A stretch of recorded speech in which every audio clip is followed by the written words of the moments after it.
Bharatiya Janata party के हमारे प्रदेश के कार्यालय में जो प्रेस कॉन्फ्रेंस हमने रखी है, जिसमें प्रमुखता से मेरे साथ हमारे जिला के अध्यक्ष नरेश सिंह जी, हमारे ये बाहू फोर्ट मंडल के अध्यक्ष सुरजीत सिंह जी, उनके महामंत्री अजय जी और हमारे पार्टी के सीनियर नेता सरदार एडवोकेट अमरीक सिंह जी हमारे साथ बैठे हैं। विषय बड़ा ज्वलंत है मित्रों, आप सबको पता है कि पिछले तकरीबन 22-23 सालों से जम्मू को एक दिमक ने गिरफ्त किया हुआ है। लगातार उस पे प्रयास कहाँ हुए कहाँ नहीं हुए इस पे मैं नहीं जाऊंगा, लेकिन वो दिमक आज आहिस्ता आहिस्ता बढ़ती पूरे समूचे जम्मू प्रोविंस, खास करके मैं कहूंगा हमारे बाहू विधानसभा क्षेत्र और जम्मू जिले के लिए एक नासूर बन चुकी है। और वो दिमक है बांग्लादेशी रोहिंग्यों का यहाँ पे बसना। अब किस ट्रीटी के तहत लाए गए, कौन सी सोच थी उस वक्त? तो यही लगा कि शायद जम्मू के डेमोक्रेसी सेटअप को बिगाड़ने के लिए, जहां के एक भौगोलिक स्थिति को भी चेंज करने के लिए शायद कुछ हुक्मरानों ने कुछ लोगों को लाया होगा, कुछ परिवारों को लाया होगा। लेकिन आज कुछ परिवार जो है वो हजारों की तादाद में हो गए हैं और जनसंख्या जो है वो लाखों की तादाद में हो गई है। शायद जिनका कई बांग्लादेशी रोहिंग्यों के बच्चों का जन्म भी जम्मू में हुआ है, और किसी भी कोने में रहना, और खास करके जम्मू कश्मीर में, और उसमें भी फिर जम्मू में इस तरीके से पनपना और फैलना जो है वो जम्मू की डेमोग्राफी को डैमेज करने के लिए और जम्मू के सिक्योरिटी सिनेरियो को थ्रेट करने के लिए मुझे लगता है कि वो काफी बड़ा एक रोल निभा रहा है। हमने लगातार इस पे कार्रवाइयां भी की, हमने इस पे प्रोटेस्ट भी किए, हमें जम्मू बचाओ आंदोलन भी बनाया, उसको लेके हम सड़कों पे भी बहुत बार उठे, कई बार इन पे कार्रवाई भी हुई, कई लोगों को गिरफ्तार करके हीरानगर जेल में डाला हुआ है, वहां भी वो फल फूल रहे। इनको जेल में डालने की जरूरत नहीं है, इनको पकड़ के धरपकड़ करके बॉर्डर में जाके छोड़ने की आवश्यकता है कि जहां से आए हो वहां वापिस चले जाओ। सबसे बड़ी बात यह है कि बसें तो है, लेकिन बसें कहां है? किनके प्लाटों में इन्होंने झुग्गियां बनाई हैं, किनके इशारे पे बनाई हैं? इसकी जब हमने तहकीकात की तो बड़ी पिक्चर क्लियर हुई कि जम्मू के अनेक ऐसे परिवार हैं, वो किसी भी जात समुदाय से हो, अधिकतम ने सरकारी जमीनों पे कब्जा करके इनको झुग्गियां बना के दी हुई है और उन झुग्गियों का इनसे किराया लिया जाता है। लेकिन बदकिस्मती उन झुग्गियों के अंदर जो बिजली और पानी सप्लाई हो रहा है वो हमारे जम्मू के लोगों के कोटे का बिजली और पानी है। मेरी कॉन्स्टिट्यूंसी के लोगों के हिस्से की बिजली है, उनके हिस्से का पानी है, जो गैर कानूनी तरीके से इनको जा रहा है। मैं एडमिनिस्ट्रेशन को सख्ती से ये कहना चाहता हूं कि बतौर विधायक बाहू विधानसभा क्षेत्र मैं नहीं चाहता हूं कि यहां पर ये ज्यादा देर और रहे। आप अपनी एजेंसीज को मुस्तैदी से एक्टिवेट कीजिए, तत्काल इनका पहले बिजली पानी बंद कीजिए। जब बिजली पानी बंद होगा तो ये यहां से मूव करेंगे, जब यहां से मूव करेंगे तो कहां जाते हैं उसको चैनलाइज करने की जरूरत है। फिर यह भी देखना पड़ेगा कि कौन से लोग इनको शेल्टर करते हैं, क्या एडमिनिस्ट्रेशन में है, क्या कोई सिविल सोसाइटी में है। और मुझे लगता है कि इन बांग्लादेशी रोहिंग्यों से ज्यादा कल्प्रिट, ज्यादा जम्मू का दुश्मन वो है जिसने अपने प्लाटों में इनको बिठाया हुआ है। मैं डिवकॉम जम्मू, डीसी जम्मू और हमारे एसडीएम साउथ जिनके अधीन मेरी बाहू विधानसभा क्षेत्र आती है, उनसे सख्ती से निवेदन करता हूं कि तत्काल इन प्लाटों की रैकी करके उन प्लाटों को सील करिए, उसका रेवेन्यू रिकॉर्ड निकलवाइए कि वो प्लाट सरकारी है या मालकी है। अगर मालकी है तो अगर वो किराया लेता है तो टैक्स कितना भरता है।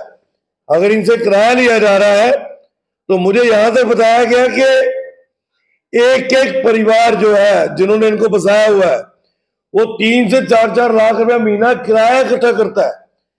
जिसकी 4 लाख 3 लाख रुपए महीने की इनकम हो, वो बिजली पानी का किराया भी ना दे और टैक्स भी ना भरे, तो ये तो मुझे लगता है कि अनारकी से इससे बड़ा सबूत और क्या हो सकता है। अब जब हमने जम्मू बचाओ आंदोलन बनाया था, हमने इनकी झुग्गियों में बहुत बार खुद भी सर्च किया, इनकी बस्तियों में मैं खुद गया हमारे लोकल वॉलंटियर्स को लेकर।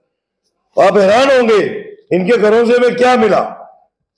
आधार कार्ड, जम्मू में इनके आधार कार्ड बनाने वाले भी सियासतदान थे।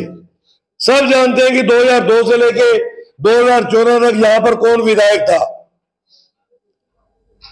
इनके राशन कार्ड बनाने का भी उन्होंने प्रयास किया। ये मैडम कोई मरियम है, बाप का नाम है डूडू मियां, नरवाल करियानी तालाब, एड्रेस वही दिया है और पता कोई नहीं है। और ये ओरिजिनल आधार कार्ड है जो मैंने उनके घर से निकाला था। और कितनों की ऐसी फोटोकॉपीज थी जो हमने उस वक्त भी एडमिनिस्ट्रेशन को दी कि अगर इनके आधार कार्ड बने हैं तो फिर इनका और क्या कुछ बना होगा, इसकी पड़ताल कौन करेगा। अब ये मरियम न जाने अब यहां किससे इसने शादी कर ली, कितने इसके बच्चे हो गए, कहां कहां ये रह रही है, कहां कहां इनका नेटवर्क गया है। ये जो कैप्सूल है ये सिक्योरिटी थ्रेट बन चुका है जम्मू के। इस पे तत्काल प्रभाव से मैं तो जम्मू कश्मीर पुलिस से जरूर कहूंगा कि आपको मुस्तैदी लानी पड़ेगी, क्योंकि जम्मू में नशा, चोरी, सेक्स ट्रेड तक जो है उसमें बांग्लादेशी रोहिंग्या पाए गए हैं। मेरे विधानसभा का मैक्सिमम क्षेत्र, खास करके ये त्रिकुटा नगर, छन्नी हिम्मत, टचिंग सैनिक कॉलोनी, छन्नी रामा, फिर गांधीनगर, वहां पे जितना भी जम्मू म्युनिसिपल कॉर्पोरेशन के माध्यम से कुछ ऑटो जो कूड़ा कलेक्ट करते हैं घर घर से, उन कूड़ा कलेक्शन के अंदर जो लोग लगे हैं वो बांग्लादेशी और रोहिंग्या लगे हैं। क्यों? जम्मू के लोग काम करने के लिए नहीं है क्या? क्यों बांग्लादेशी रोहिंग्या को काम दिया गया है? और वो काम क्या कर रहे हैं? वो घर घर जाके कूड़ा नहीं उठा रहे, वो हमारे इलाके की रैकी कर रहे हैं। एक घर को वॉच करते हैं कि इस घर से सिर्फ एक बूढ़ी माँ आती है या फिर घर का कोई सेवादार आता है जिसको लोगों ने आयकर सेवा कर्मी रखा होता है, वही कूड़ा देके जाता है।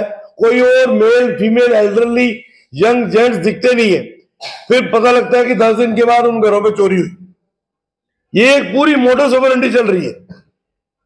मैं डीजीपी साहब से भी आपके माध्यम से आग्रह करूंगा कि मेरे इलाके के जितने भी एसएचओ, डीएसपी और हमारे एसपी साहब जो ऑलरेडी इसके ऊपर काम कर रहे हैं, उनको और मैन पावर दीजिए, क्योंकि मैन पावर की कमी है पुलिस के अंदर, मैन पावर की कमी है।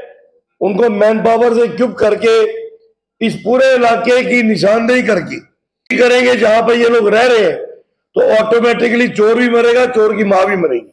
क्योंकि चोर को अकेले मारने से मसला हल नहीं होगा, चोर की मां को भी साथ में लेना पड़ेगा रडार पे।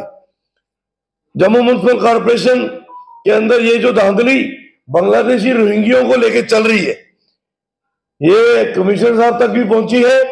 और मैं आपको बताना चाहता हूं कि एचएम साहब का जम्मू का टूर था, हमारी एचएम साहब की बैठक में भी मैंने उनके नोटिस में लाया और उन्होंने इसका सीरियस संज्ञान लिया। मुझे जानकारी मिली है कि इसके ऊपर काम हो रहा है, होना भी चाहिए। जम्मू में हमारे बच्चों की लाइफ को थ्रेट हो गई है। जो हमारा नरवाल, किरानी तालाब, बठिंडी के नीचे का लगता है का एरिया है, वहां हमारे लोकल जो लोग हैं, चाहे वो हिंदू है, मुस्लिम है, सिख है, उनके घरों में खतरा पनप रहा है। उनको डर रहता है हम अपना बच्चा अकेला घर से बाहर नहीं भेज सकते, क्योंकि ये बांग्लादेशी रोहिंग्या, इनकी मानसिकता किसी लुटेरे से कम नहीं है। इनके लिए किसी को गायब करना, मारना या किसी के घर में चोरी करनी, वो किसी से कम नहीं है। ये इंसान ना होके नरभक्षी का रूप है। मुझे तो यहां तक कहा गया कि नरवाल एरिया में जो हमारे लोगों ने पेट्स पाले होते हैं, लोकल जो हमारे कुत्ते, वो कुत्ते गायब हो गए। अब कईयों ने यहां तक पता करवाया कि इन लोगों ने उन कुत्तों को मार के, उनको काट के खा लिया। अगर ये इस तरीके के लोग हैं तो ये जम्मू के लिए कितना बड़ा एक बम जो बन रहा है, और जब ये फटेगा ये सबकी तबाही करेगा। तो मेरा आज आपके माध्यम से हमारी सिविल एडमिनिस्ट्रेशन, पुलिस एडमिनिस्ट्रेशन, हमारे एलजी साहब को और हमारे सीएम साहब को, क्योंकि हमने इनका कुछ दिनों के लिए बिजली पानी बंद करवाया था, तो सीएम साहब ने कहा था कि ह्यूमैनिटेरियन ग्राउंड पे इनका हक बनता है। तो हमने कहा था कि ह्यूमैनिटेरियन ग्राउंड पे बिजली पानी तो दे दो, तो जिनकी जान को खतरा इनकी वजह से हो रहा है, वहां इंसानियत कहां चली जाती है। तो कहीं ना कहीं सीएम साहब भी इस पे इंट्रोस्पेक्शन करे और इनको तत्काल प्रभाव से गृह मंत्रालय को लिखे कि मेरे इलाके में, मेरी रियासत में, मेरी यूटी में ये गैर कानूनी तरीके से जो लोग बांग्लादेशी रोहिंग्या रह रहे हैं, इनको यहां से निकाला जाए। गृह मंत्रालय, भारत सरकार इसका सीरियस संज्ञान ले। हम जम्मू कश्मीर में एक भी बांग्लादेशी रोहिंग्या नहीं रहने देना चाहते। एक और बार आपके ध्यान में रहना चाहता हूं, जिसमें मैं अपने जम्मू के व्यापारियों को भी एक सख्त चेतावनी देना चाहता हूं। क्या वो वेयर हाउस है, क्या वो ट्रांसपोर्ट नगर है, क्या वो मंडी है, और क्या वो ये वेमाल है, यहां पर बांग्लादेशी रोहिंग्या को काम दिया हुआ है। आने वाले दिनों में हम एक मूवमेंट खड़ी करेंगे। जिस दुकानदार के पास, जिस फैक्ट्री के अंदर, जिस मंडी के अंदर, आड़ती के पास वेमाल में बांग्लादेशी रोहिंग्या हमें कार्यरत दिखा, उस व्यक्ति का, उस दुकानदार का, उस जम्मू के नागरिक का हम सोशल बायकॉट करवाएंगे और उसको लोगों में एक्सपोज करेंगे कि ये चंद पैसे बचाने के लिए, क्योंकि जम्मू का बच्चा अपना हक पूरा मानता होगा, और बांग्लादेशी रोहिंग्या क्योंकि उसको पता है उसने 80% तो चोरी करनी है, तो कम पैसों में मान जाते हैं, उनको रख लेते हैं। उस दुकानदार को भी हम नंगा करेंगे, और जिन प्लाटों में ये रह रहे, आने वाले दिनों में उनके नाम भी हम पब्लिक डोमेन में डालेंगे कि ये लोग हैं जिनके प्लाटों में बांग्लादेशी रोहिंग्या रह रहे हैं। अगर तत्काल इन्होंने उनको नहीं निकाला या सरकार ने उन पे कार्रवाई नहीं की, क्योंकि वो सारी सरकारी जमीनें, बहुत कम है जो माल की जमीनों पे अपने प्लाटों में, माल की जमीन वाला तो बहुत बड़ा गुनहगार हो गया कि माल की जमीन में तूने गैर भारतीयों को बसाया है, और सरकारी जमीन कब्जा करके तुम बांग्लादेशी रोहिंग्या को बसा रहे हो। इससे बड़ा देशद्रोह का मामला कोई नहीं बनता है। इन पे देशद्रोही का मामला डालना चाहिए, इन पे एफआईआर दर्ज करके इन पे कार्रवाई होनी चाहिए, ताकि जम्मू को हम तत्काल बांग्लादेशी रोहिंग्या से मुक्त करवाए और जम्मू के लोग एक सुखद जिंदगी जी सके। इसीलिए आज हमने ये प्रेस कॉन्फ्रेंस की।